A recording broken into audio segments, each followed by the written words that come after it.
Bacakan beberapa pendapat para ulama yang saya simpulkan begini.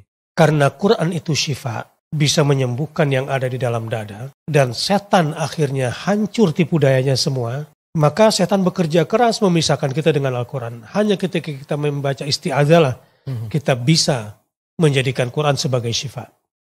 Itu pendapat pertama secara ringkas.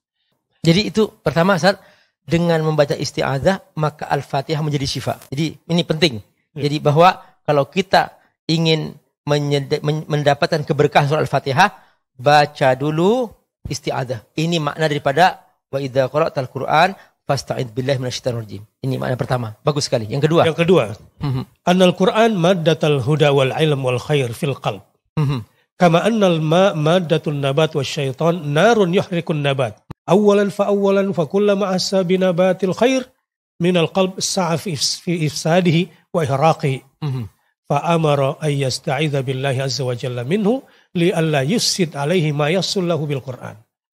Jadi karena Quran ini adalah sumber daripada petunjuk, sumber semua ilmu, sumber semua kebaikan yang ada di dalam hati, sebagaimana air menjadi sumber kehidupan bagi pohon, setanlah yang membakarnya.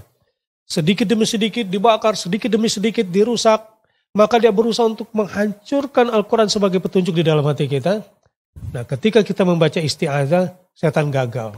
Supaya pohon iman tidak tumbuh kokoh. Betul sekali. Ini yang kata Allah, kasyajaratin thayyibah, asluha sabitun wa far'uha fis sama. Seperti itu. Jadi pohon iman dijaga dengan Al-Quran, dengan a'udzu, supaya jangan sampai dirusak oleh setan. Kalau setan mirip hama ya, Ustaz ya? Iya. Yang merusak pohon. Di setiap situasi, kita selalu ada malaikat di kanan kita, ada setan di kiri kita.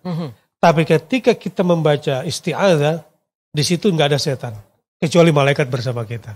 Allahu Akbar, subhanallah. Jadi kalau kita bersama Allah dan minta perlindungan kepada Allah, kita mendekat setan. Makanya ini makna penting, Ustaz. Setiap mau masuk rumah, baca a'udzubillahi minasyaitonir rajim. Maka tidak akan ada setan di rumah itu. Kalau kita mau naik mobil, baca a'udzubillahi minasyaitonir rajim.